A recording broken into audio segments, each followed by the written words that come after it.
গত 15 বছর ধরে একটি বয়ান আমাদের কানে ঢুকানো হয়েছে। জামায়াতে ইসলামী আন্দোলন করতে পারে, কিন্তু দেশ চালানোর যোগ্যতা বা অর্থনীতি বোঝার মস্তিষ্ক তাদের নেই। সম্প্রতি রাজনৈতিক মহলেও এই প্রশ্ন তোলা হয়েছে, কিন্তু আসলেই কি তাই? আজ আমরা উন্মোচন করব জামায়াতে ইসলামের সেই গোপন ইকোনমিক শ্যাডো ক্যাবিনেট, যা দেখলে আপনার ধারণাই বদলে যাবে।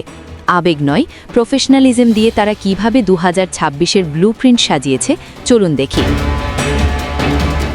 জামায়াতের পলিসি অ্যাডভাইজারি প্যানেলের দিকে তাকালে প্রথমেই দেখা যায় এনবিআরের সাবেক চেয়ারম্যান ডক্টর নাসির উদ্দিন আহমদকে। দেশের অর্থনীতির হৃৎপিণ্ড এনবিআর চালানো এই মানুষটি এখন জামায়াতের রাজস্ব মডেলের কারিগর। শিল্প খাতের জন্য তারা সামনে এনেছে সাবেক অতিরিক্ত সচিব শামিমা সারা খানকে। এটি প্রমাণ করে জামায়াত কেবল রাজনীতিকদের দল নয়, বরং এটি টেকনোক্র্যাট এবং অভিজ্ঞ আমলাদের একটি সমন্বিত প্ল্যাটফর্ম।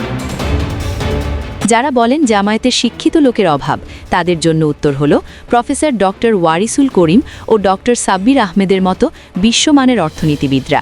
যুক্তরাজ্য ও যুক্তরাষ্ট্রের নামকরা বিশ্ববিদ্যালয় থেকে পিএইচডি করা এই বিশেষজ্ঞরা যখন পলিসি বানান, তখন তাকে অস্বীকার করার উপায় থাকে না। সাথে আছেন ঢাকা বিশ্ববিদ্যালয়ের ফিনান্স বিভাগের chairman professor doctor HM. Mosharraf Hossain. অর্থাৎ ব্যাংকিং, শেয়ার বাজার এবং মুদ্রাস্ফীতি নিয়ন্ত্রণের জন্য জামায়াত কোনো অপেশাদার নয়, বরং একাডেমিক এক্সপার্টদের ওপর ভরসা করছে। ভবিষ্যৎ বাংলাদেশ হবে প্রযুক্তি নির্ভর, আর সেই লক্ষ্যে জামায়াতের প্যানেলে আছেন ইন্টেলের সাবেক সিনিয়র ইঞ্জিনিয়ার মাসুদ রহমান এবং বেসিসের ইঞ্জিনিয়ার বেলাল আহমদ। ইন্টেলের মতো সেমিকন্ডাক্টর জায়ান্টে কাজ করা একজন মানুষ জানেন কিভাবে হাইটেক পার্ক বা আইটি হাব গড়ে তুলতে হয়। তারা শুধু চাকরির প্রতিশ্রুতি দিচ্ছে না, বরং ড্রাইভিং স্কিলসের সিইও আবদুল্লাহ আল মাহমুদকে দিয়ে দক্ষ মানব সম্পদ তৈরির ইকোসিস্টেম দেখাচ্ছে। যোগ্যতার পাশাপাশি দেশ চালাতে লাগে সততা। শত্রুরাও স্বীকার করে জামায়াতের সাবেক মন্ত্রীদের বিরুদ্ধে দুর্নীতির কোনো অকাট্য প্রমাণ মেলেনি। অ্যাসপায়ারিং বাংলাদেশ নামের এই ব্লুপ্রিন্ট আসলে 2026 সালের একটি নতুন মডেলের ইঙ্গিত দিচ্ছে।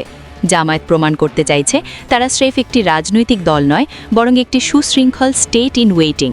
দর্শক, আপনার কি মনে হয়, এই বিশেষজ্ঞ প্যানেল কি পারবে বাংলাদেশের ভঙ্গুর অর্থনীতিকে সিঙ্গাপুর বা মালয়েশিয়ার পথে নিয়ে যেতে?